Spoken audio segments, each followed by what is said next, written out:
Intercom wants more of the nice people visiting your website to give you money. So they took that little chat bubble in the corner of a website and packed it with automatic meeting booking, data capture on leads, conversational bots, and more. Intercom user Elegant Themes added Intercom to their site and now convert 25% of leads through live chat. Go to intercom.com/deals to jump on customer intent in the moment. Then see everything else Intercom can do. That's intercom.com/deals. Hey, welcome back. Time again for another episode of Sales Pipeline Radio. Our special Halloween edition starts right now with the one man who celebrates Halloween all year long, Matt Hines. This is the Halloween edition, isn't it, Paul? It is, right? We're on Halloween. For those that are going to be listening to the podcast, it's probably going to be well into November once they actually get this episode. I appreciate your Halloween costume. You've got a beautiful orange sweater with a button that says, "This is my Halloween." That's it. Take it or leave it. I'm an old guy now. It's much effort. That's what I'm doing. I'm dressed as a father who will be volunteering in school. It's called a harvest party later today. Yes. So I'm dressed in layers. It's cold here in Seattle today. But once I get into that class, it's going to be burning hot with all those kids running around in their costumes and me trying to just help organize, control chaos. Boy, isn't that it? When I was a kid, it was for kids. But now it seems to be more for adults than anybody else. So this is sort of my rebellion here. Everybody's dressed up in the bank and everywhere around here today. Yeah, I don't know. I'm not doing it. I'm focused on the kids today. I got, I have 10, 8, and 6-year-olds at home, and for the first year this year, my 10-year-old has decided she wants to go with her friends. So that's a hard okay with moment. This, but I'm also shedding a tear that she won't be with Daddy this year. 2 sugar-hyped boys that we're going to be heading out trick-or-treating with. I'm a little ahead of you. I got a 5-year-old grandson, so I get to do it all over again. I did it once with my daughter. Now I get to do it all over again here. So. Now you get the better job too, because what you could do is you basically you take them out, you have some fun, eat all the candy you want. Okay, Mom, back to you. Exactly. I fill them up with sugar and I send them home. That's all I do now. That's awesome. Well, thank you very much, everyone, for joining us on this special Halloween episode of Sales Pipeline Radio. If you're joining us live on the Funnel Media Radio Network, thanks so much for joining us. We are here every week live at 11:30 Pacific, 2:30 Eastern, and very excited to have you all with us. If you're joining us on the podcast, sorry about the Halloween talk, because now you're probably into your Starbucks holiday cups and thinking about the end of your holidays and Thanksgiving. But thanks very much for joining us on the podcast feed. Every episode of Sales Pipeline Radio is always available past, present, and future at salespipelineradio.com. We are featuring every week some of the best and brightest members and best and brightest minds in B2B sales and marketing, and today is absolutely no different. Very excited to have with us Edward Roberts. He is the Director of Product Marketing in HERA and previously Distil Networks. And Edward, thanks so much for joining us today. Yeah, thanks for having me. Appreciate your time. Absolutely. I was very excited to have you on to talk about just marketing overall, to talk about ABM. You've been with Distil Networks for 30 years. You guys recently went through an acquisition. So all kinds of program and B2B and ABM and even sort of M&A culture things we can talk about. But I know we'd initially talked about really focusing today on account-based marketing. And I'm very excited to just get your perspective, being in the trenches of helping a company move towards an account-based marketing approach and all the things that are required in terms of elevating the game of the marketing team, but also sort of changing the culture between sales and marketing to make that work. So I guess I'll ask the broad question to start. Talk about why ABM, account-based marketing, why and how it became a priority for Distil. How did those conversations get started, and where did you make the decision to lean into that? Yeah, so I think to set the scene, what Distil, or now Imperva, as we've been acquired, does is that we protect websites from bots that are attacking those websites. And obviously there's many use cases and many different types. So we have a wide range of organizations that we could have gone after. So when you're a startup, you go through that typical make experiments, learn where you're successful, and try and double down on the investments that are successful, and then try to be more focused so that you can, gather more business. But as you're going through that startup, you don't know what industries you're most successful in. We'd started from our formation, and we've been focused more on smaller to mid-market customers. And then as we started to develop an understanding of the customers that were buying the product, we moved to a more enterprise focus. So we moved up market, realized that there were certain industries that were very interested in the solution that we had, which was stopping bots from abusing their website and mobile apps. Uh-huh. So that's where ABM came in. ABM came in as a solution to focus ourselves and focus our team. There was only 3 of us in the marketing team, so we wanted to make sure that we weren't trying to boil the ocean and do too many tactics, and we wanted to be focused on the area that we thought we could be successful. So that strategy of ABM was about, let's pick an industry, and in our case, we picked airlines as our first one. And we decided that we were going to attack and focus ourselves and really go after airlines first. And it was sort of the first foray into ABM. I don't think we've mastered it. I think it's a journey and we're still going on it. But our first foray was say, let's create content that focuses on that industry and see if we can be more successful and really develop some more sales within that vertical. So let's take a step back for a second. I love the narrative of what you're doing here, but I want to better understand sort of where this came from and how you were able to sort of, because doing this work, both taking internal resources and spending money on resources externally and tools and the like. You talk about what it took to get that program off the ground. Was your CMO involved? Was the leadership of the company sort of prioritizing this? What were some of the initial expectations and, I guess, catalysts to making this a priority? I think the catalyst was we started to see this one industry as having a lot of penetration and our solution being adopted widely. So one, we had experience in that and we understood the language or the jargon that they talk about in that industry, and we had people who had successfully sold into it. We saw revenue that was growing from that industry. We realized we weren't that deeply penetrated into that industry yet, and so we said, let's double down and continue the proven success that we've had and really see if we can expand. So really it was a market opportunity, just seemed like it was the most lucrative way of going after that, and then how do we attack that? So that was kind of the whole business was saying, look, we're successful in these areas, let's go after them in a more concentrated approach. So the whole business was behind it, sales, marketing, CEO. It was we decided to make that bet and say, let's go after that. They're all enterprise accounts and let's go and attack those verticals. And so we decided to, in a quarter by quarter basis, we would change each vertical, but we decided that we would go after them focused. So it was marketing campaigns that were going to go out. Then it was sales follow-up, amidst that. And then it was, let's measure the results and see if pipeline grows and see if we can get those conversions. A little more about getting sales on board. I mean, I think it's one thing for sales to say, yeah, sure, like we'd love to have marketing's help with going after enterprise accounts. But as you sort of dug into the details of what that required, talk a little bit about what it took to get not just strategic alignment and engagement from sales, but moving into operational alignment and really sort of integrating activities across sales and marketing. Talk a little bit about any challenges that require, but also any sort of lessons and best practices from what you guys have done there so far. Yeah, we had good and bad in that one. It wasn't always, we had bits where we went, well, we did that right, and then we had bits where we said the engagement and alignment was poor on that one. I think the areas where we found it to be in alignment, obviously sales are in a hot lead that's come in, and they've got a stated problem and they put their hand up, right? So anytime we could switch over, a lead in that regard, we got alignment. And so I think our best alignment that we had, we put the inside salespeople, or the SDRs as we call them, into the program so that they were following up on every interaction that came out of these ABM campaigns.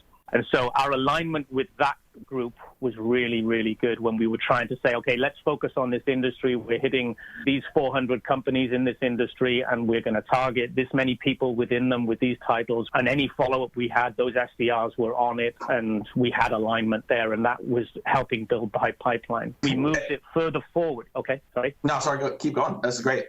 Yeah, when we moved it further forward and we said, let's try and move our ABM to sort of individual landing pages that we were creating for a certain business, and we were trying to get follow-up, and then we were trying to get the outside sales guys to use that and be aligned there. We found more difficulty there. So that was where the challenge of having people realizing that you're all trying to focus on the same goal, the alignment fell apart a little bit when we were with the outside sales team. So that was some of the challenges that we had to make sure that adoption was happening. So like I said, we had really good alignment through the SDRs, and then we had some challenges when we were dealing with the account executives outside. We hear that a lot with account-based efforts, right? Where you've got an inside team. They're typically some cases because they sit right there because you can spend more time with them. And maybe because they're more junior and they're still figuring out sort of what sales and marketing looks like and how it should work together. Sometimes with the field, you've got reps that are further away. that maybe traditionally have not really expected or experienced really good alignment or an operational alignment with marketing. Talk a little bit about that and so the evolution of that for Distil and now Imperva, and what are some of the strategies that you put in place, and even if it's still a work in progress, to improve that communication and collaboration with the field sales team? The holy grail, I guess, ABM is that you do one-to-one marketing, right? It's you know that person, you know their profile, you know what they've downloaded, you focus only on them. And so you create a very individual and personal experience. I don't think we've gone there yet. There's still work to be done on that. We've got sort of more of we're focused on that one business, and we're trying to sort of penetrate into that business deeper rather than just being the one-to-one person-to-person marketing. So I think the evolution is continuing.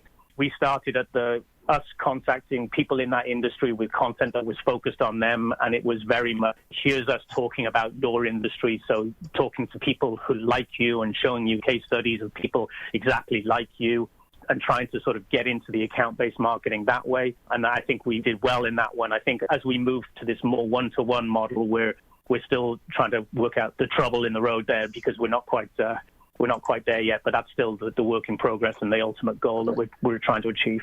Been talking today on Sales Pipeline Radio with Edward Roberts. He's Director of Product Marketing at Imperva. And you've been at this for a while, right? I mean, you've you look across, the work you've done at Mykonos and Juniper and Distil and now at Imperva.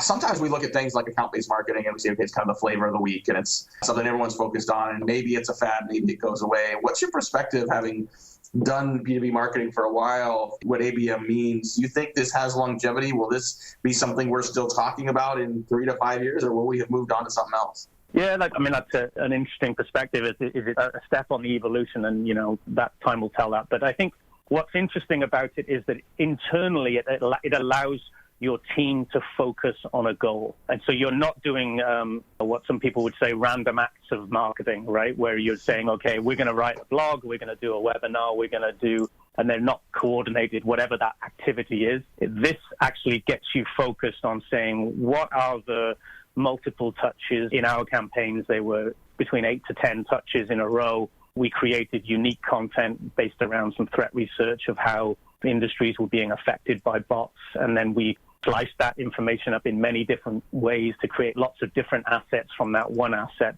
So we created a focus for the department. So we were all working on this one goal for a quarter. So I think that was really, really helpful. So you weren't getting distracted. And because leadership and everybody else was also involved with it, you really didn't get that many distractions around it because they knew what everyone was trying to do and what the release dates and when things were going to go out. So I think as a way of focusing your marketing department and the wider company, it's a good approach. I think that was very beneficial. For example, we would do updates to all hands meetings so that everybody in the company knew what the campaign was and what was coming out and when things were coming out and when the email campaigns were starting and when a different outreach was going on. It allowed us to focus and rather being random, which I think is what I've seen in the past. So that was the benefit internally. And I think the other benefit was numbers-wise, we had more engagement and more interaction with our activities. So our email opens went up, our click-throughs went up, our downloads of CTAs went up, So all things like that improved, and that led to a growth in pipeline that you can say this campaign has created this much pipeline. So for us, it allowed us to focus, but it also allowed us to create a sort of standard measurement based on a campaign. And so got rid of that random acts of, hey, we need to do this webinar next week with so-and-so, and you're suddenly scrambling. So I think that's the benefits that we saw. Love it. Well, we got to take a quick break, pay some bills. We'll be right back. More with Edward Roberts talking about ABM. We're going to talk a little bit more about what's coming next in 2020, the impact of a little M&A activity at Distil and Imperva, and how that impacts ABM programs moving forward. We'll be right back on Sales Pipeline Radio. Sales teams, is your website helping you turn prospects into customers? Because Intercom thinks it should be.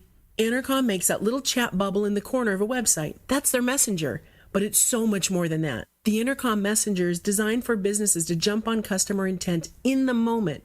It connects you when you're there or automatically books meetings and captures data on leads when you're away. You'll sell more efficiently. Like Intercom user Elegant Themes. They added the Intercom Messenger to their site and now convert 25% of their leads to paid subscriptions through live chat. Just having the messenger spark valuable customer conversations that elegant themes might not have had otherwise. That's Intercom's whole deal, connecting you with customers while they're on your website with timely, personal insights. Because when customers have a great experience, it's great for business too. Help your website help you land more customers, then see everything else Intercom can do. Go to intercom.com/deals today. That's intercom.com/deals. And with that, we head back to Matt and some more scary stories from inside the trenches. Well, I mean, every story inside the trenches gets a little scary, I think. I mean, it's very rarely do you ask someone, like, how did something go? And they're like, oh, it went perfect. There were no changes. Everything went great. And it's amazing, oftentimes, like, you ask that question, whether you're doing it in a public place like a podcast or you're just doing it in a meeting, and people apologize, well, we're not perfect, or, we're still working this out. Well, that's everybody. Like, that's just how the sausage gets made. And I think we all live in glass houses, and this is all, like, really difficult stuff. I mean, when we're talking about not just marketing, owning outbound campaigns, we're talking about really integrating between two departments that historically have not integrated at this tactical level. I love what Edward's talking about, the challenge of working with field sales. It's not that field sales doesn't know what they're doing. It's not that they don't want to participate. This is new stuff, and it doesn't happen right away. And got a few more minutes here with our guest today on Sales Pipeline Radio, Edward Roberts, Director of Product Marketing. Honestly, Edward, your LinkedIn profile still says Director of Product Marketing at Distil, but I know you guys are sort of working through the acquisition with Imperva. So I'm curious to hear, there's things you may or may not be able to share all the details, but as you take what has clearly been a successful start to an ABM program, you talked before the break about some of the improved metrics and campaign results you're seeing. As you now take that and move that and merge that with another organization, what are some of the opportunities and challenges that you face that other companies and individuals might face as they take programs and now combine that with other cultures? I think some of the problems as you get acquired, you've obviously got, you've been swallowed up by a larger organization and that has more SDRs and more salespeople. And so some of the good parts of it can be made better, right? You have more investments, you have more budget, for example, to put towards maybe search ads or any ad campaign that you might be putting within the program. So you have increased ability to make a little bit more noise. But you also have the problem of now you're trying to deal with an exponentially larger sales force and trying to get that sales alignment. So those problems can be exacerbated just by scale. And so that's the challenge we've had. We've tried to do one ABM campaign already since the acquisition, and that's underway right now. So the results are still being worked through. We've got a larger budget than we had previously, so that's obviously always a benefit in terms of the things that you can do, and more tools than we had, right? When we were at Distil, we were more in the, using less tools, and we were doing it with the typical things that we had. We weren't buying anything special focused on ABM. We were tracking it in a spreadsheet and doing those things and making sure that we got the program underway and got things going out.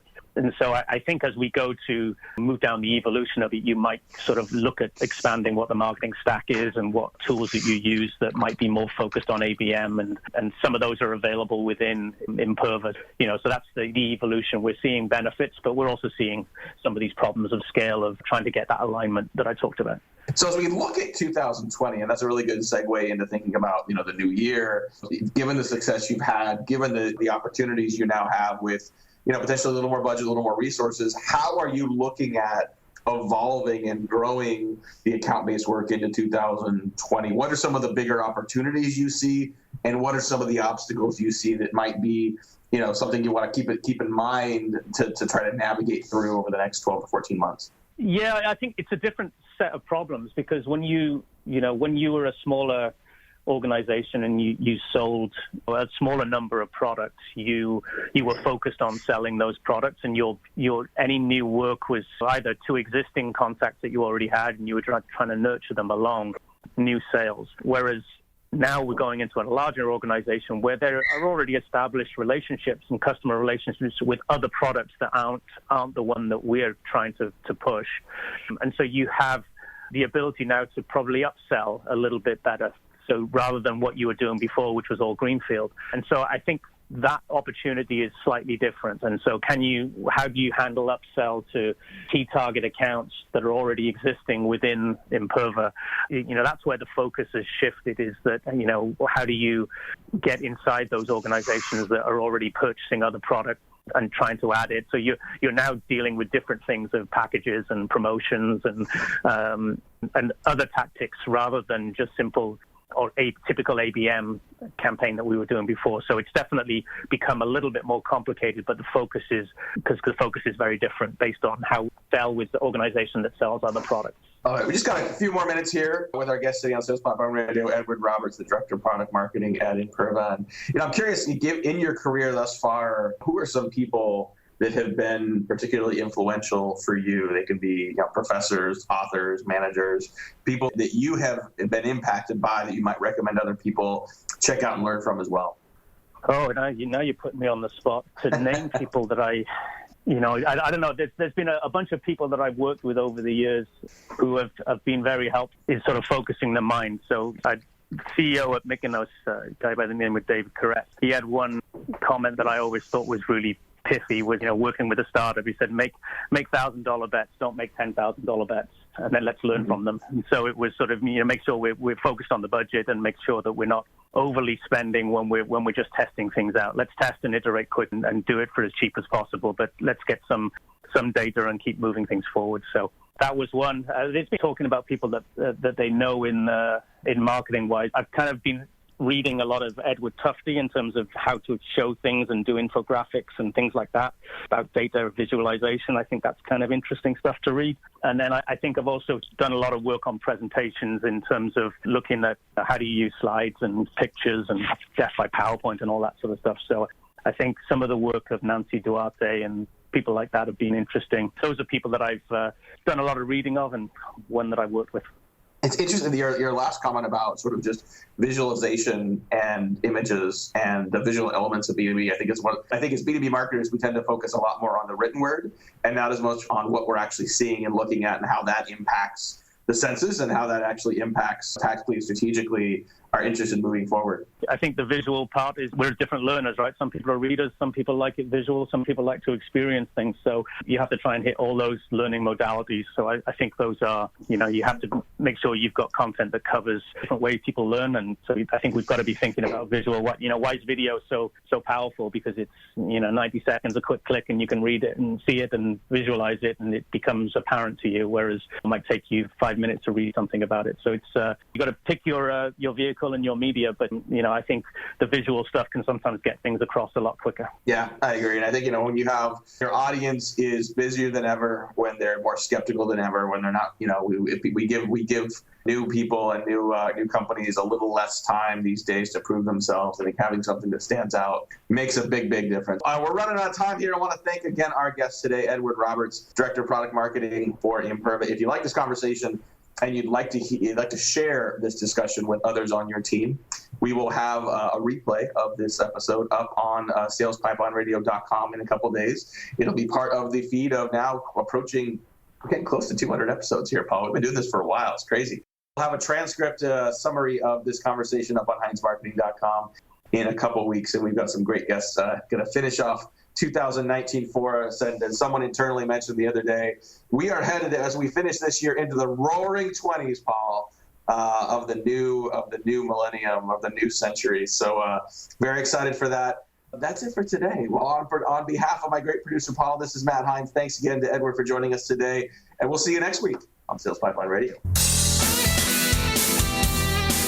And with that, we wrap up another episode of Sales Pipeline Radio right here on the Funnel Radio channel for at-work listeners like you.